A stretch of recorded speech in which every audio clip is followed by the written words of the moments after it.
today just confirmed what we thought last week, which is that the idea that expansion is coming, I think, is very real, a very real possibility for the league.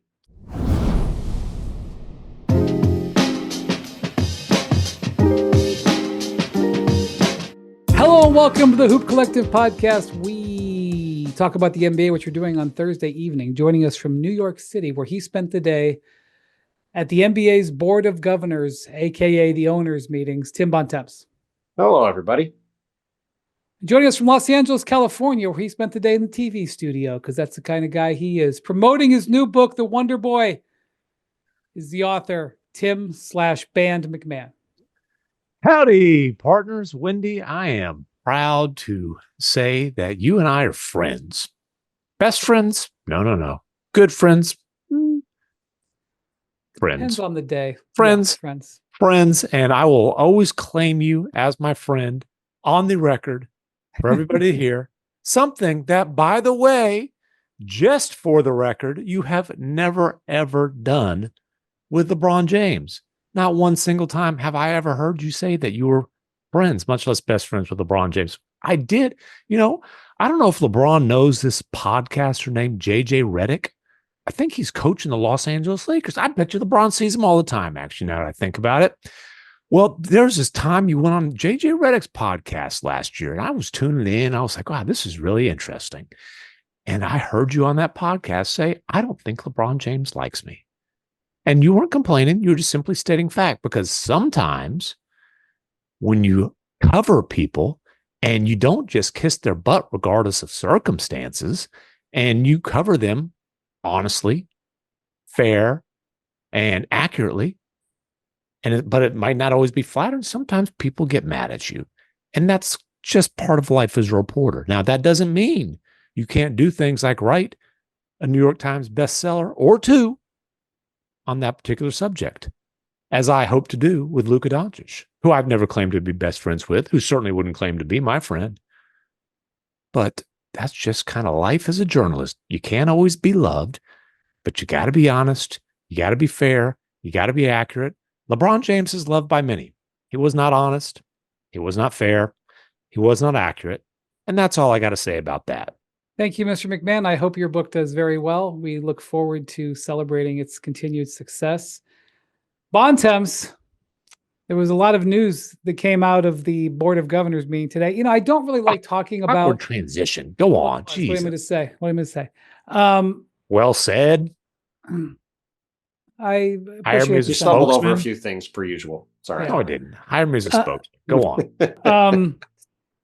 It's, sometimes these Board of Governors meetings can be pretty dry. Today, there was quite a bit of things for Adam Silver to cover.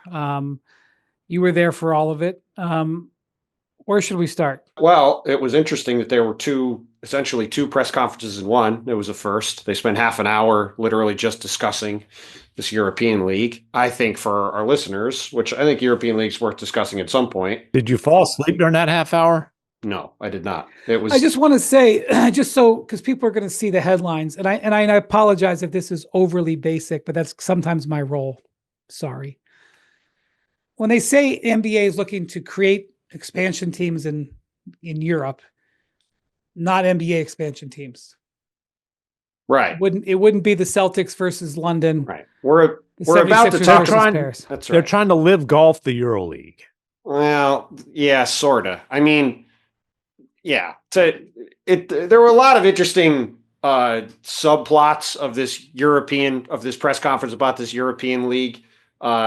It's a lot of inside basketball or inside baseball, depending on how you want to phrase it, stuff.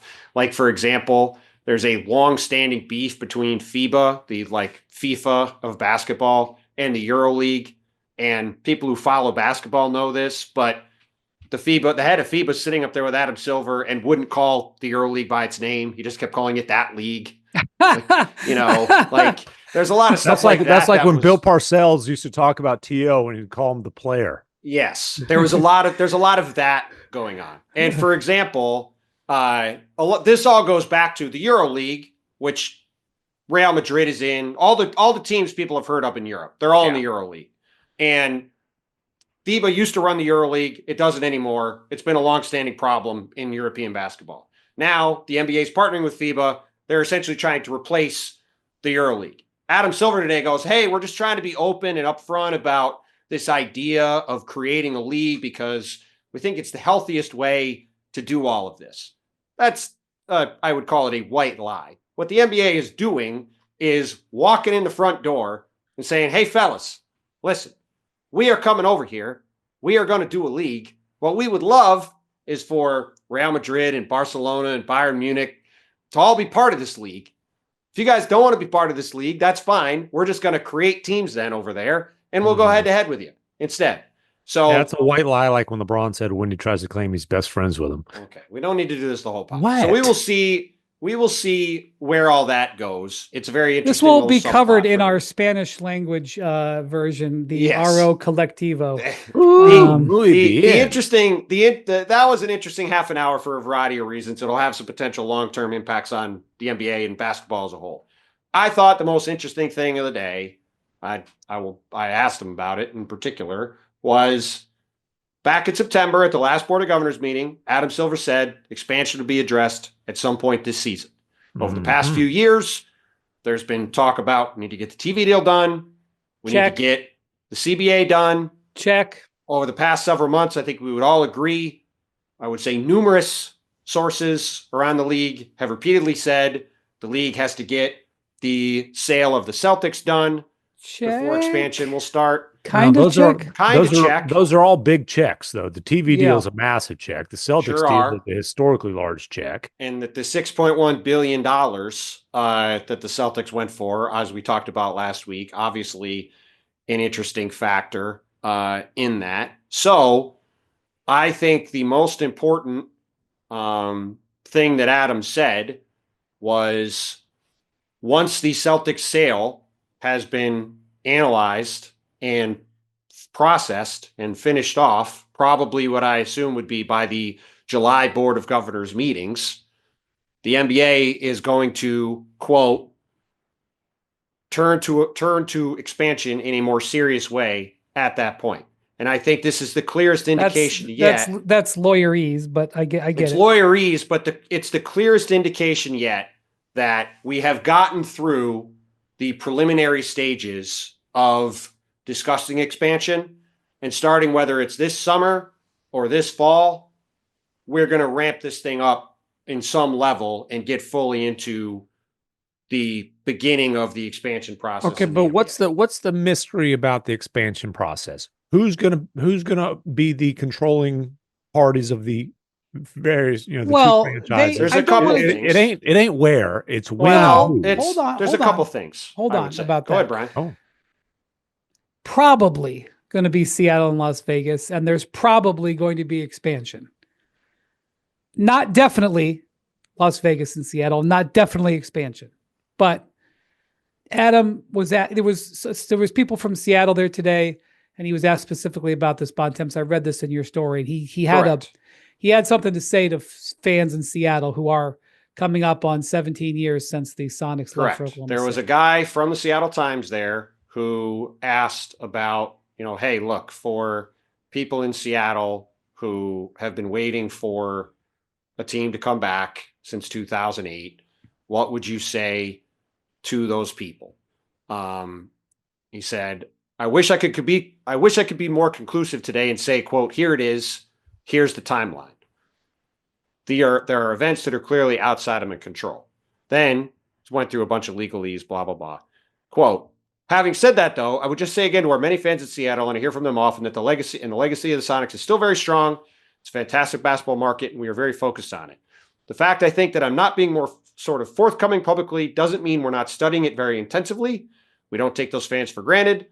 We're thankful that their interest has remained over all these years. I would just say the fact that we're not making any public announcements with a specific timeline doesn't mean we don't care a lot about those fans and we aren't focused on the potential for the NBA to return to Seattle. I think the Celtics sale, which he talked about a little bit, I asked him if there's any potential changes to the ownership structure of teams because private equity firm Sixth Street is getting 20% of this team. There's been some questions about. All right, hold too fast. I'm sorry, Bontemps, too fast. Okay. Stop. Ooh.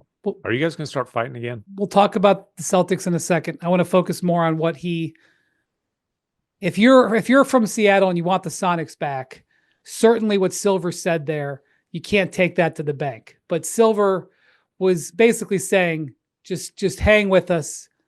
We haven't forgot about you. Hang with us. And I realize if you've been waiting, and I know that I know some people in Seattle who are, invested in this process more than most. They've been so frustrated that, they were expecting something last summer and then it was told wait. And then they were expecting something in September and they were told wait. And now they come to the spring and then they're told wait. And that's frustrating. But I do think Silver basically flashed the green light that, it's things are going. He did not put up a stop sign. And you being able to translate that from lawyer talk into English, I appreciate that. I did not get a law degree during my 8-year college tenure, and you need one to understand some of this stuff. I've asked Adam a lot about expansion over the past few years, ever since he said they were beginning to look at it back in 2021 during one of the COVID pressers. And there's been a lot of times when he's pumped the brakes on this process. What I would say about today is he very clearly didn't pump the brakes on the process. True. And the only thing he really said was, we just got to wait to make sure the Celtics are sold. But if you talk to anybody in the NBA, and I'm sure we've all talked to people about it over the last week, since that $6.1 billion number came out last week, there's just been a lot of big green lights around the league. Green for cash money and green for, I don't know exactly what year we're talking about. Maybe it's 2028, maybe it's 2030, whatever. But sometime in, I would say, the relatively near future, I feel very confident this league is going to expand by a couple teams for gigantic amounts of money. And it's probably, as Brian said, going to be Vegas and Seattle. There's some chances it's somewhere else. We'll see how this whole process plays out. But what's clear is the league is moving in the direction of officially, openly diving into this thing publicly. They've been studying it behind the scenes for a long time. They were preparing for it for a long time. But I think today just confirmed what we thought last week, which is that the idea that expansion is coming, I think, is a very real possibility for the league. Sonic green lights, baby. All right. Now, what else was on the list? And there was a whole bunch of stuff. I guess we can talk about the Celtics sale. I asked him about the structure of the Celtics sale and whether, which, as I said before, there's a private equity firm called 6th Street, named after 6th Street in Austin, as we briefly talked about last week. Some of our listeners, you actually, MacMahon, you were correct. It is named after the 6th Street. We've covered his ground, and please don't act surprised that I'm right about something. I know. Trying to give you credit. Trying to give our friend finger credit. of the pulse on the financial media. Great job. I asked Adam if I've got financially right. That's right. There's been some questions about the structure of the deal that the Celtics are doing at the moment, and Silver said that there was no discussion at all of changing the rules governing sales. As of now, the current rules are a private equity group like 6th Street can own 20% of a team. They also can't own more than the person that's the controlling owner of the team, which has to own at least 15%. No, it's a little technical, but we'll see where that stuff lands. He also was asked about Wyc Grousbeck's public statements that he's going to continue running the team through 2028. It was alluded to that Mark Cuban once said that, and then now is not, and his successor then put this Luka Doncic trade through, and therefore could there be problems like that in Boston, which was, I think, an interesting way to phrase the question. Patrick Dumont was kind enough to call Cuban and have a 2-minute conversation after the trade was done. Patrick Dumont was in the building today. I did not see Mark Cuban. But Silver, not surprisingly, said, we're still working through the Celtics sale. And by the way, this is much different than let me read the Maverick this situation. The Grousbeck family and the buyer are still working through those arrangements on exactly how that would work in terms of CEO roles and governor roles during the transition. I think the situation was very different in Dallas. Did he elaborate on that? Yes, I can read further. Because essentially what Cuban is indicating happened was they didn't let him have a written agreement. Yeah, let me give the quote. I think the situation was very different in Dallas. There was a clear change in control of the franchise to Patrick Dumont and his family. Any decision as to what Mark's role would be in basketball operations was a function of an arrangement to be made between Mark, Cuban, and Patrick. The ultimate governance was absolutely clear as presented to our board that the last word on any basketball activities or any significant decision for the franchise would be made by Patrick. I think Mark has acknowledged that, as I've obviously seen some of his commentary on the trade. Whatever anyone's feelings are on the trade, Mark, at least as I understand it, has made it clear that he did not participate in that. Whether or not his expectation was that he would have played more of a role in basketball operations, I don't think Mark has ever suggested there was a contractual issue at play here. That was just his understanding of what the arrangement would be between him and Patrick Dumont. Yeah, and so I'm still like, essentially what Cuban is saying is there was a gentleman's agreement that they weren't allowed for some reason to have in the contract. Well, I guess because of the governor issue. There was a gentleman's agreement that he'd keep running basketball operations, but that's not like a consensus there. So I don't know if Cuban is continuing his occasionally elusive relationship with the truth, or if he was trying to speak something in existence, or if he just really did flat out get double crossed. Well, but look, whatever it is, I mean, it's one of those three. Okay. I would say this was not definitive. The Wick Grusbach was given the thumbs up. You're still running the team. That doesn't mean that he won't be, but here's what's definitive. Until the team is sold, he's running the team. Once the team is sold, we'll see what happens. Okay. Yeah. I have to spend a little moment here to talk about our colleague from the Boston Globe, Adam Himmelsbach, covers the Celtics. The Celtics are on a 12-day road trip to the West Coast. When they left, they were not sold. And when midway through the trip, they got sold. And correct. Bill Chisholm, who is going to be the new controlling owner, not going to be the majority owner because he's apparently, according to several financial outlets, going to own less than 20%. But $6 billion is a lot of money. I'm not looking down at him. He's a very successful businessman. He lives in the Bay Area. So the Celtics played in Sacramento. He has agreement to buy the team. And my guess is that this would not have been allowed by the Celtics if they didn't feel pretty strongly that he was going to be able to buy the team, because he came and was able to meet the players and front office at the Brad Stevens was there, Joe Mazzulla, and our buddy, he gave an interview to our man Himmelsbach and maybe other media outlets, but I read it in the Boston Globe. So I do not mean to throw shade. Pretty sure this was just an interview with Adam. Pretty sure. Adam, I think, is the only guy who was in Sacramento. Yeah, give the man credit. This is give him MacMahon. Wait till you hear this. This is a potentially amazing quote. And by the way, I am not making fun of him. Of who? I'm not making the new Celtics owner. Of Wild Bill? I'm just saying. I know the quote. It's a dandy. Okay. He talked about meeting Celtics players before the game. Quote, "It's incredible. It's just such a privilege. My legs were shaking talking to Jason and Jalen." Oh boy. Do you think there's going to be a salary dumping trade of Jaylen Brown in the near future? His legs were shaking. Hey, Jalen. You know what though? That reminds me of a great Cuban story. Jalen, ask for an extension. Ask for an extension. Yeah, exactly. No doubt. That reminds me of a great Cuban story. Dirk told me this when I was working the 20th year anniversary story of Cuban buying the franchise. You know, Cuban was a Yahoo courtside season ticket holder. Obviously, he actually sold his company to Yahoo, by the way. I'm pretty sure. Go ahead. Well, yeah, right. But he was a loudmouth. You know, I mean, he was Cuban. So he was like a very recognizable fan. For one, because he was really loud. For two, because the Mavericks didn't have a lot of fans back then. Anyways, and so Nash and Dirk are out on the town one night. You know, I didn't know that Nash and Dirk went out on the town. Well, thank goodness Nico wasn't running things. They might not have lasted long there. Anyways,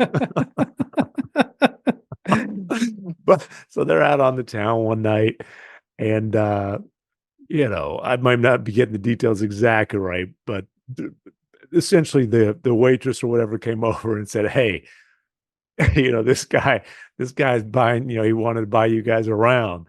And they look over and it's this freaking loudmouth fan, and you know, it's Cuban.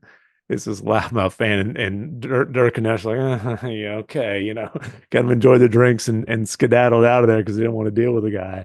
And then like a week later, the Mavericks are sold, and it's this guy. And Dirk's just like, "Oh my gosh, you gotta be kidding!" Cuban's legs weren't shaking. He wanted to join the pregame shoot around. That's what happened on that situation.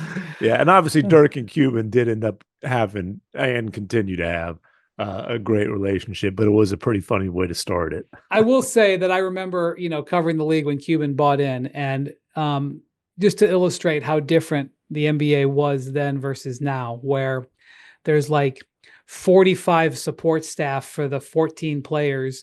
And, every player has like his own security guard, masseuse, and personal chef. Do you remember like how people freaked out because Cuban put Xboxes in every locker? Dude, how about the extra thick, forget that, extra thick towels? That was like a thing. Oh my gosh. Hey, they were going to stay at 5-star hotels. Holy moly, they're staying at 5-star hotel, like robes. I mean, like the things that Cuban did early. Hey, say what you want about the Cuban era, and I do say a lot about many things about it in The Wonder Boy, Luka Doncic and the Curse of Greatness, available anywhere you get books. Beautiful. But he did absolutely change a lot of things about the NBA, including like simple comforts in locker rooms and around teams, that didn't exist before Cuban started trying to do these things, and like the post-game spreads, stuff like that. I mean, a lot of these things are Cuban. For sure. I remember, so when Dan Gilbert bought the Cavs, I was covering the Cavs, obviously, and he was about 5 or 6 years after Cuban, but he was sort of cut from the same cloth. And he quickly upgraded the Cavs locker room, and he installed TVs in each locker. And it's hilarious now because the TVs are probably like 10 inches by 6 inches. They were not very, well, maybe they were big here. I don't want to offend anybody, but I remember that they were in the back of the locker. And the thing was that the coach had a switch in his office, and he could switch it, and all the TVs would come up so that, if it was time to get the attention of the players, he could hit a button and all the TVs would slide, there would be like a panel that would come up and cover all the TVs. They probably had those TVs in that locker room for like 4 years. I can count on one hand the number of times I actually was in there when I saw a player watching any of those TVs. Obviously, I wasn't in there all the time, but like I was in there before and after every game, and no one ever did it. I think it was the idea of putting a TV. It's kind of like some of these fancy hotels in like the 2000s would put a TV in the mirror of your bathroom. And like in theory, you could like watch in your bathroom. Was anybody actually watching TV? Anyway. Okay. No, but when the Mavericks had those, I'd say, hey, I would ask guys like, hey, before you leave, you mind putting this game on? I would. I could see you doing that. So here's the thing you got to understand. MacMahon is like fascinated with arrays of TVs. He has a setup at his house where he's got 3 TVs, but he dreams of one day where there's like 7. No, I've only got 2, but I definitely dream of 7. Right. You want like, 6 games going on at once. Yes. That's your excitement. Absolutely. Yeah. No, I think that's the way to go about life. Absolutely. All right. Anyway, so we'll see what happens with the Celtics. There's been some reporting this week about the terms of the sale and how there might be some boundaries being pushed. And that's why I think Bontemps asked Adam Silver if there was any discussions about bending any rules.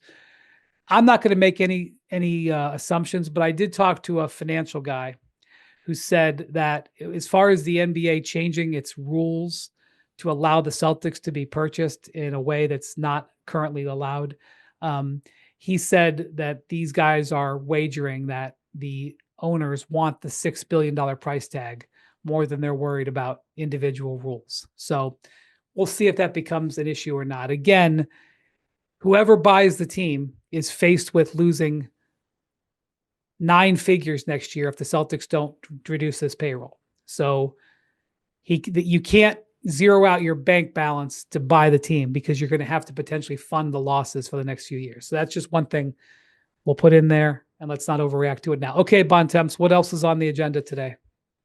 There was discussion of the Minnesota Timberwolves sale. Ah, yes. I'm going to let you take over from there. So the Timberwolves, if you may recall, back they've only been being sold for 17 years at this right. point. So the Timberwolves were actually sold in 2022. Actually, they might have agreed to be sold in 21. Okay. Were supposed to be sold by 2024. Newsflash, they weren't. They've been fighting. Mark Lowry, Alex Rodriguez, and the current owner, Glenn Taylor, have been fighting in arbitration for a year now. 6 weeks ago, Lowry was declared the winner of that. He said, "Okay, I've got $1 billion in escrow. I'm ready to finish the transaction." And so here we are, 6 weeks later. There's a Board of Governors meeting where the owners could approve a sale or reject a sale.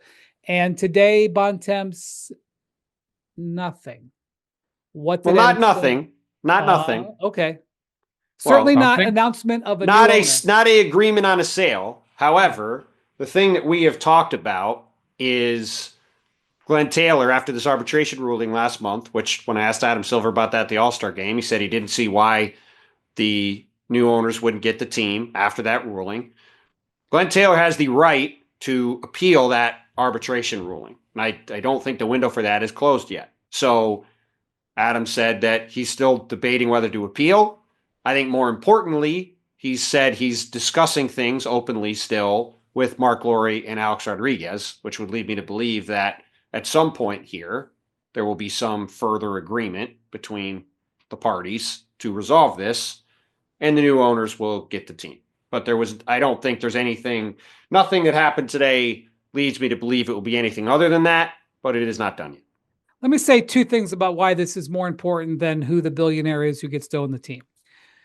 The Timberwolves have 3 free agents, significant free agents this summer.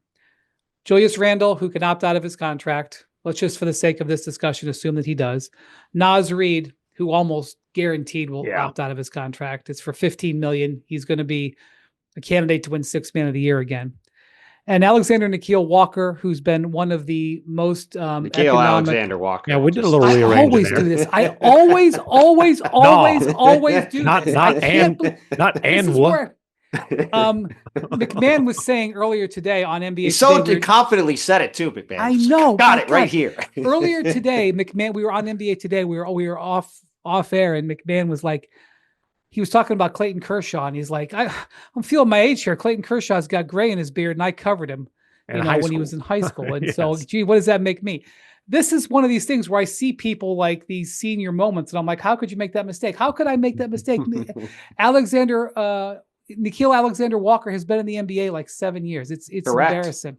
Correct. All right. Might be the best non-center free agent available this summer. I was going to say, and to the point of this conversation, what about Ty Jerome?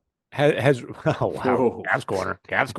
For the sake of this conversation, Nikhil Alexander Walker has become a valuable role player. Bounced around a little bit, but found a home in Minnesota, and he's not just 3-and-D, but he's 3-and-D with a little bit of playmaking ability, and a very versatile defender. Right, he's going to get really paid good this player. Summer. He's getting paid this summer. So the Timberwolves in the last 21 years, I think I looked it up. In the last 21 years, the Timberwolves have paid a total of $1.5 million in luxury tax. Total. 1 year they paid $500,000. 1 year they paid $1 million. This year, their luxury tax bill is $93 million. Okay.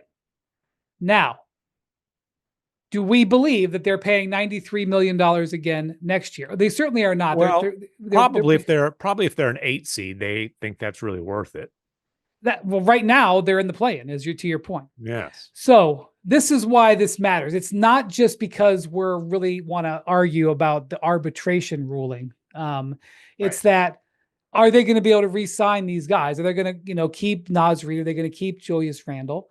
And how much money can they spend, and who's going to be done spending? And one other thing I'll point out, Tim Connolly is one of the most well-respected league executives in the NBA.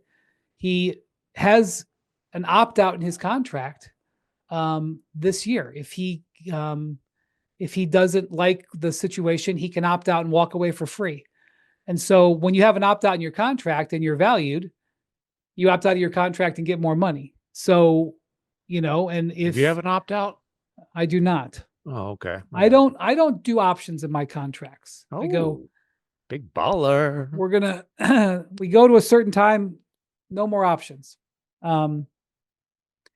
So we are now at basically the last 2 weeks of the regular season, Bontemps, and we still don't know who on July 1st is going to get to decide how much money is going to get spent on these guys or not spent.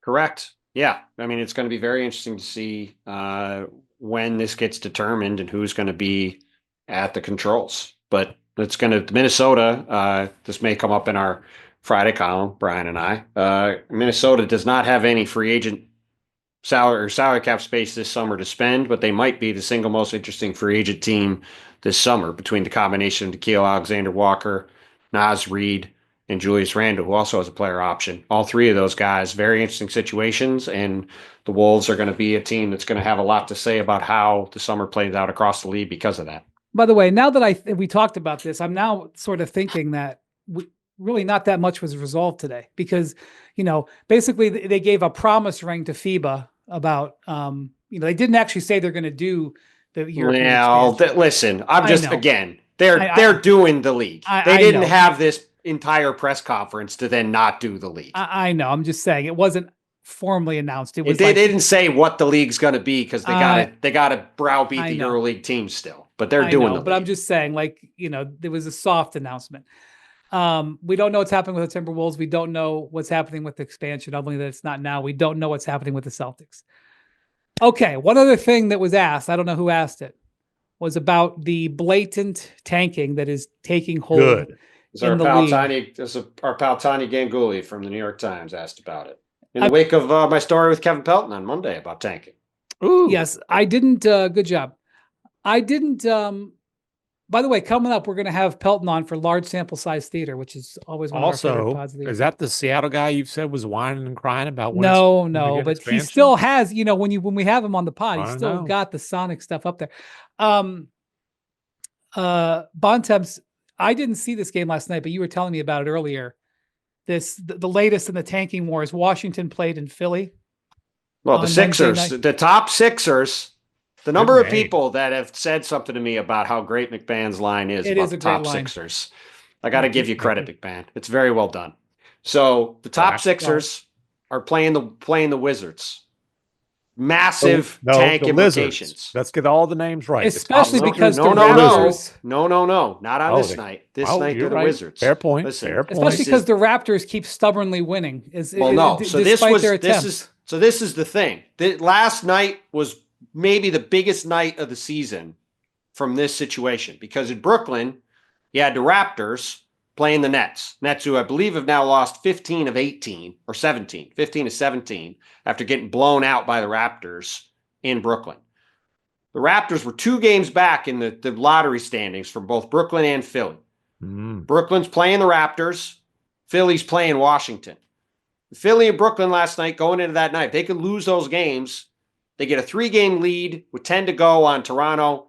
Toronto ain't catching those guys. They ain't getting 3 more losses. Toronto keeps winning again. And here's the thing: when we talk about this, because the Sixers are the top Sixers, and it's top 6 or nothing, you can't look at the odds about getting into the top 4.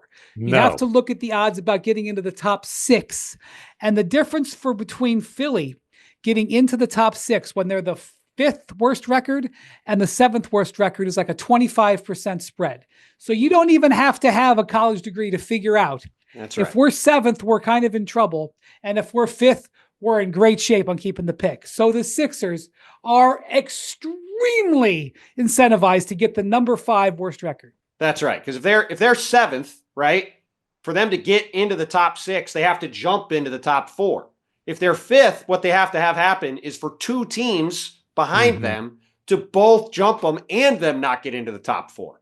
So it's a huge swing. Now, obviously, let's be honest, karmically for the top Sixers, the way this is probably going to go is for them to get to 5 and land at 7 and send the pick to the funnel. Yeah, that feels like the only way. You got to get the old frozen envelopes to come back for this one.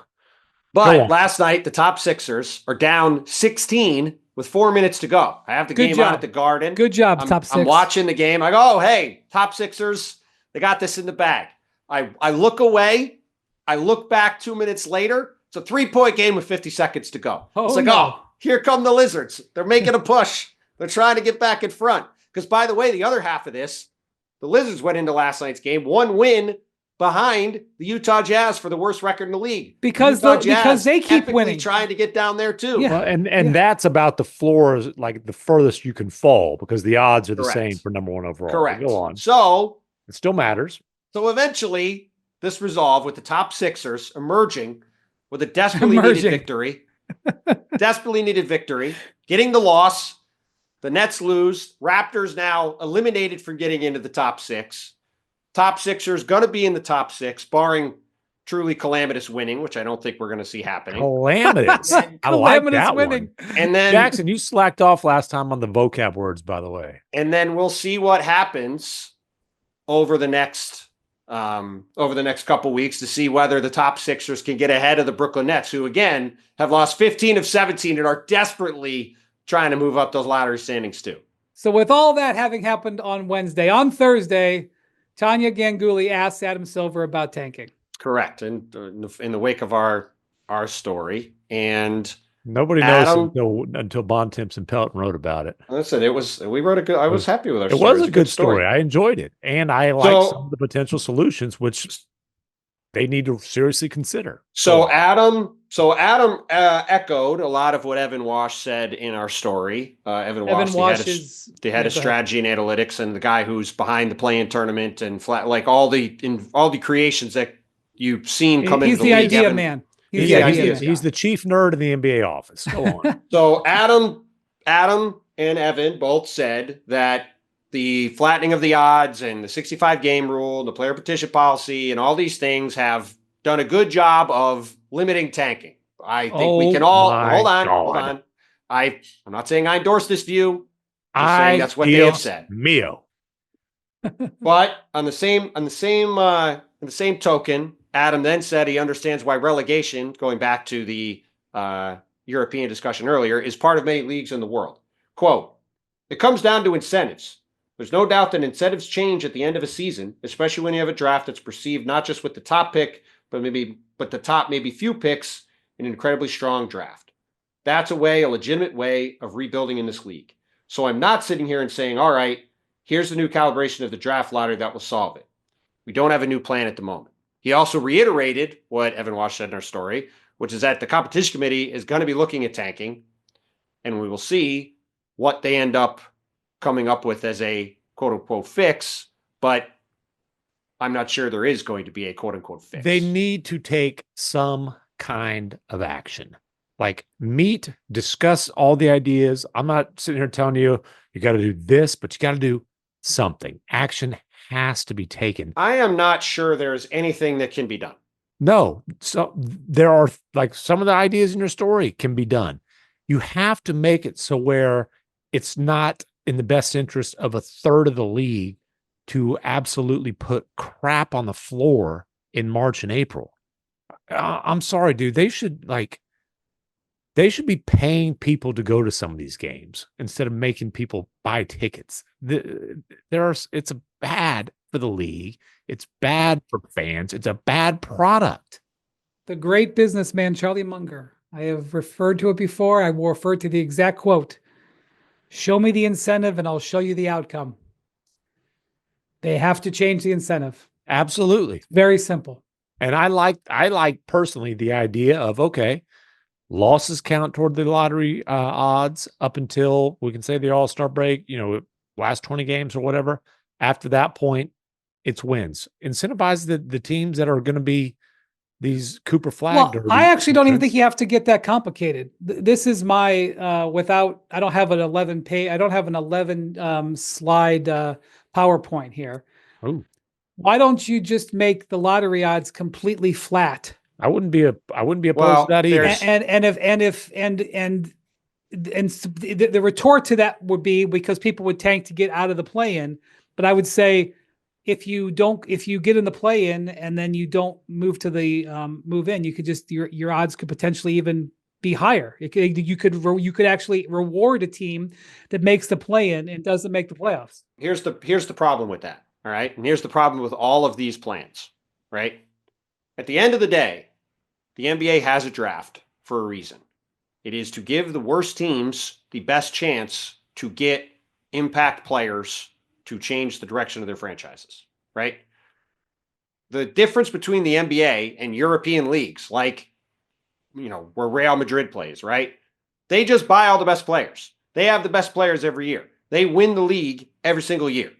The NBA is built on a league where, in theory at least, Utah has the same way to win as the Lakers. Now, as we know, that is not exactly true on a variety of levels. However, the one way where the Utah Jazz can get a player like Luka Doncic in the draft or like Cooper Flagg in the draft is if they win the lottery and that guy's on their team.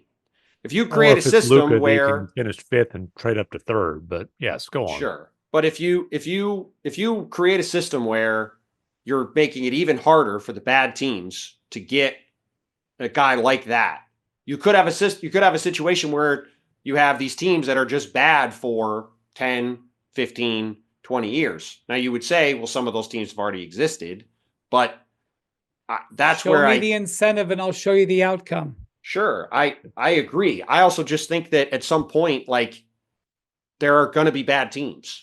If you want to say, yeah, of course, it's a zero-sum situation. David Stern used to say, for every team that's rising, another team must be falling. I understand that. And I honestly think that basically what the league basically says, and I'm not saying they say this actually physically in the room, but they're like, this is a problem for the last month to 6 weeks of our season. We'll hold our nose. It's also this. I also do think this year in particular is an extraordinarily obtuse example of this happening. You have the Sixers, who are not expected to be the obtuse. Brother, what? No. Wendy and I wrote a tanking epidemic story the year that the Mavs were tanking to try to get Luka. I mean, yes, that year, when there's a year where there's a draft like that draft, which had Luka and Trae Young and Jaren Jackson Jr. and all these guys in it. DeAndre Ayton went first and Marvin Bagley the third went second. Okay, DeAndre Ayton was seen as a big time prospect. He shouldn't have gone first. There's good players in every draft except for last year. That's not true. There are different drafts there are drafts. Teams are going to tank for Zion. Teams are going to tank for Cooper Flag. Teams are going to tank for Wemby. Like, Jesus, are you kidding me? Yes, when there are elite players in the draft, which isn't every year, there isn't a prospect like Wemby every year. MacMahon, there's not. I just mentioned like 3 of the last 5 or 6 drafts. Like, it's a damn near every year. And then when there are elite prospects in the draft, teams are going to aggressively tank. This year, on top of those teams, you've also had the Pelicans, who thought they're going to be a playoff team, were destroyed by injuries. The Sixers, who thought they believed they were going to be a championship level team, they've been destroyed by injuries, among other things. The Raptors thought they could be a playoff team. A bunch of their guys got hurt at the beginning of the season. That is only the Spurs were not you were betting on the Spurs winning 40 games. Oh my God, we haven't heard from that. Although they have one. I don't know what's going on with the Cavs game tonight that's happening right now, but they have won 3 in a row, those Spurs. They're trying to give you life. 31-40. It ain't over yet. And listen, the game's limits off if they go over. Okay, sure. Victor Wembanyama going out for the season completely derailed them too. The Spurs would be in the play-in if he hadn't gone out.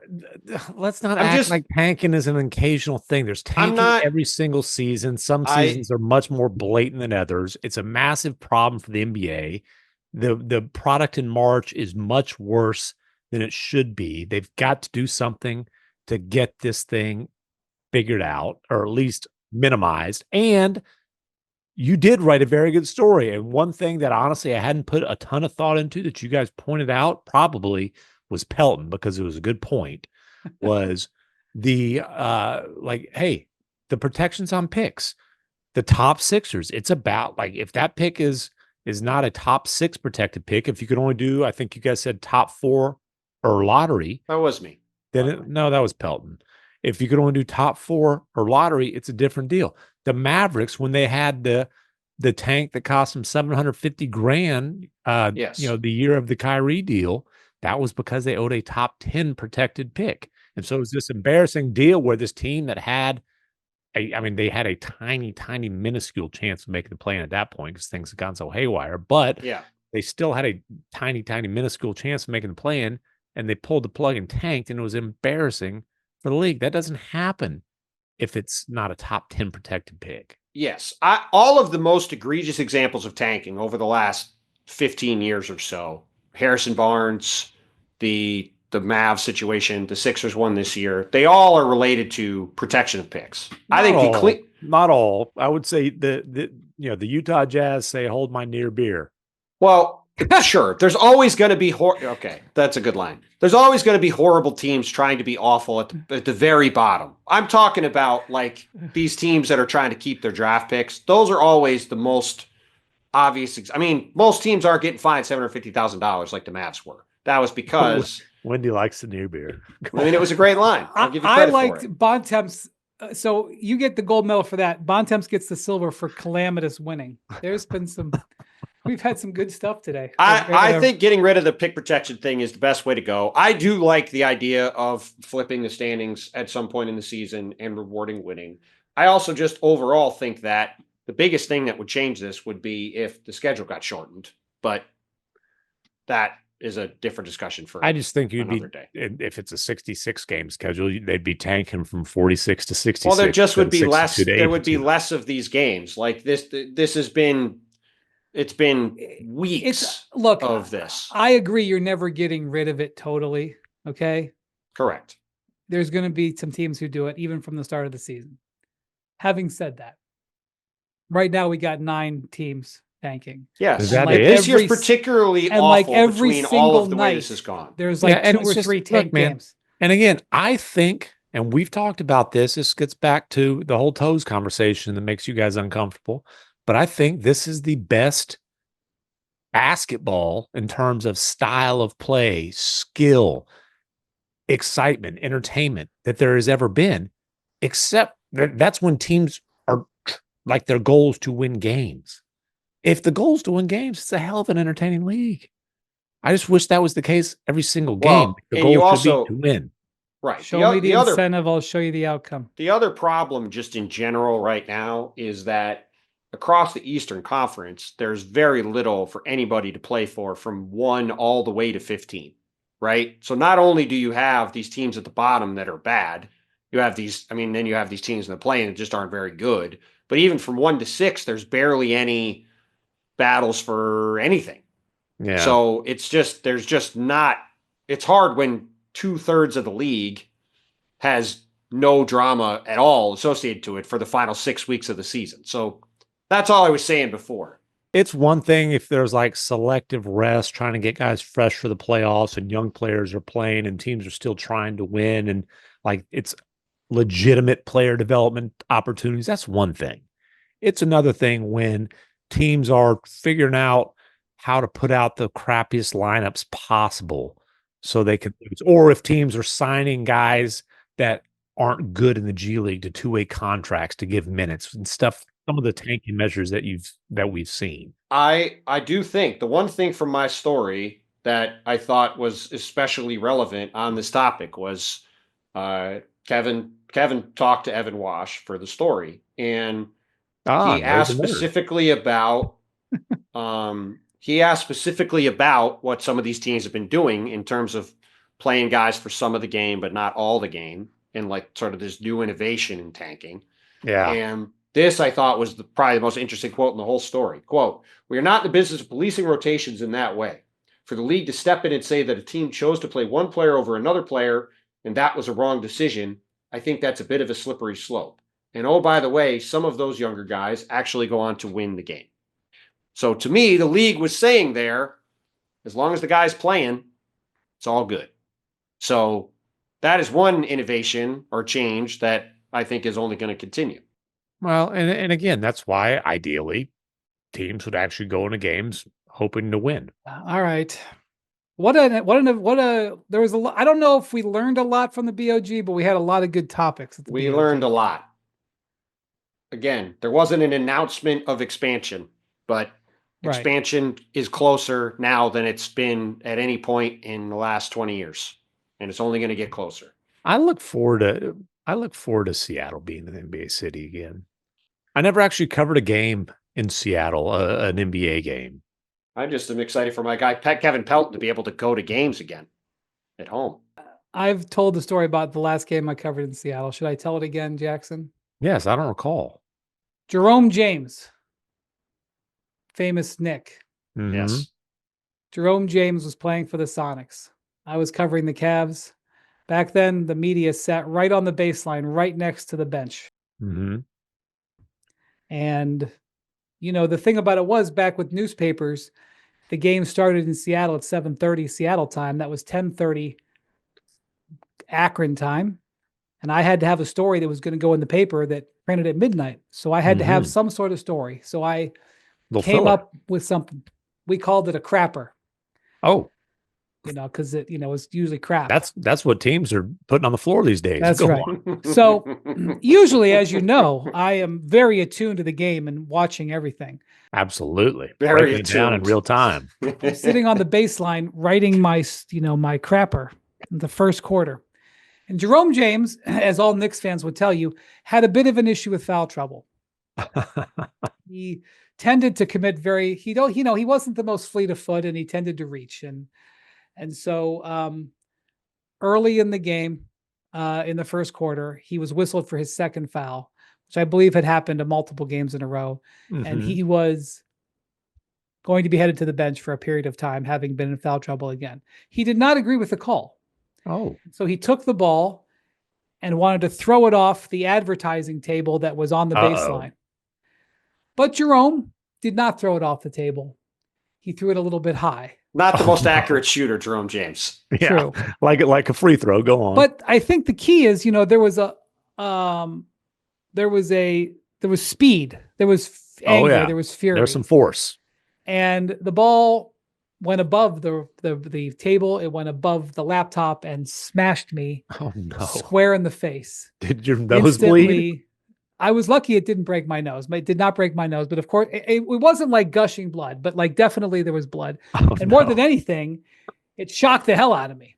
I would think. And the referee, who's now retired, I always used to say, thank you for having my back, Kevin Fear, called a technical foul on Jerome James for this action. I would think. Sitting about 12 feet to my left was the Cavs bench. Mm-hmm. And sitting on the end of the Cavs bench, the late, great Robert Tractor Trailer, who saw me get blasted in the face and thought it was the funniest thing he saw all day, and was laughing so hard that he fell out of the seat onto the baseline, laughing at me getting blasted in the face. So even though, by the way, fair reaction to this entire situation. Yeah, I mean, it's a humorous situation with all due respect to so, face. As this was like 2007, LeBron was, very entrenched. And so he would shoot all technical free throws, which like Tom Haberstroh later wrote a whole story about. Why is LeBron shooting technical free throws? He's like a 70. Because he was going to score 50,000 points. You don't do that by letting other guys get those freaking free throws. So LeBron goes up to the line and takes the technical, which is at the basket that I'm right underneath, and he misses it. Oh no. And I looked at him and I was like, You looked at your dear friend LeBron. Looked at your dear friend. You may think I contribute nothing, but I took this shot in the face so that your team may have a point. This is like when Ishbia took the charge on Joker to get the Suns. Exactly the same thing, except for I didn't have a choice but to flop. There was no flopping chance. I didn't see it coming. So that was my last experience in Key Arena. Did you fall? Didn't fall. No. Huh? Didn't fall. That was actually the second time I was injured sitting courtside at a game. Hold on. I've got questions regarding this one. Yeah. Okay. You did not fall. That's impressive. Yeah. Okay. Yeah. I like that. You said the rest name was Ken Fears? Ken Fear, F-E-H-R, Fear. Kevin Fear. Kevin Fear. My bad. I apologize. How tall is this gentleman? He was taller than me. I don't know. He was not a short guy. Oh, okay. you have his height? So not a quick sugar fella. No. Okay. I like that. Also not to ruin the story. That was one of two times where I had interaction mid-game with LeBron involving a free throw. Now, Were you hold not on, in go on. Seattle after 2005, by the way? What's All right, that? maybe it wasn't this last time. Don't screw the Okay. story with Maybe by it was nerding out. 2005. That's Okay. my Just last asking. memory. Hold on. Hold Yeah, on. I that's wanted all. to I do want to get we've got to get one quick interruption, and then I want to get to the other time that you were injured. But speaking of Izzo, or I'm sorry, speaking of Ishbia flopping on Joker, That was I recently did have a conversation with Yes. old Motivation Matt, Microwave Yes. Matt, whatever you want to call him, Money Matt for sure. And me being the thorough reporter I am, I actually did ask him about the epic flop job that he should have been fine. It was such a flop when he drew that technical foul on Joker, just to be blatantly honest with you. And he said, Well, hold on. I'm actually scrolling here looking for the exact quote. I said, and I was blunt with my line of questioning. I did clarify that shocking. this was a total You're- flop. You're so exact way that I put it. soft and Yes. And he said, always. this is an actual quote. He said, Izzo told me, you have my hands up, make sure you fall back and get the call. That was Tom Izzo's coaching coming to life to get the Suns a point in the playoffs. So also I did look up Ishbia's college stats. I think he had 28 career points, which is honestly more than I anticipated it would be. I don't know if Mr. Ishbia meets your 6 foot requirement. Oh, there's no chance in hell. He can own a team. He can't ref a game. All right. So, but more turnovers than assists. The man's always been a risk taker. Anyways, that's the other time. Well the said. other time that you were injured. Well, LeBron, the other time was when he had made like 27 free throws in a row. And back then, maybe it wasn't 20, it was some high number. Mm-hmm. And back then we used to talk to him right before the game. And we were in Minnesota. And I said, hey, you've made 23 free throws in a row. What's the story? And he gave some answer. So first quarter, he goes in and gets fouled. First free throw, brick. And he looks over at me. This is between free throws 1 and 2, and gives me the dirtiest look you could possibly imagine. That was the day the friendship died. Apparently. I think he ended up going like 6 out of 7 at the line that night, so it didn't impede his hot streak. The only other time that I suffered an injury courtside was in Bakersfield, California, during my first year covering the NBA. The Cavs played the Lakers in a preseason game. And I got to tell you, Bakersfield, I would say this might be one of the great sporting events that ever took place in Bakersfield, because they have some kind of minor league team there, like a jam. I don't know. Oh, this was that was the G League team that no longer No, exists. I'm talking about like they also have a minor league baseball team, or Go did. on. I don't think they do anymore either. Okay, well, did the minor league baseball team ever have a game where Shaq, Kobe, Gary Payton, Karl Malone, LeBron James played in it? Because Probably that's what not. happened that night. Yeah. And there was the last preseason game, like back when they played like 7 or 8 preseason games, and both teams like trying to win and like playing like a actual like near NBA game, like where the starters would play 30 minutes. Mm-hmm. And a ball got knocked towards out of bounds, and Derek Fisher went to save it and tossed it to save it back in, and came barreling over the thing, wiped me out. His shoe hit me in the eye. I wiped out on the floor, whole thing. How is your face so TV ready at all times after these facial injuries? Yeah, I mean, back in the day when we sat courtside, we had to be, you had to be into the game. You had to be paying attention. Oh, you don't have to pay attention anymore? No, we're like in the second deck, heck no. So that's the end of story time. Oh, those are good stories. All right. Thank you for watching and listening to the Hoop Collective. Thank you to MacMahon and Bontemps. Thank you to Jackson, our producer. If you haven't yet, Wonder Boy. Oh. By the way, you need to have a book with you at all times. Like I delivered a dozen of them to our great NBA Today behind the scenes staff today. Well, that's very nice of you, and I'm sure that was a pain to ship that, to haul those books all the way out there. I had to bring an extra. But then when you were getting it promoted on the air today, you didn't have it to hold up. Oh, always have it to hold up. Okay.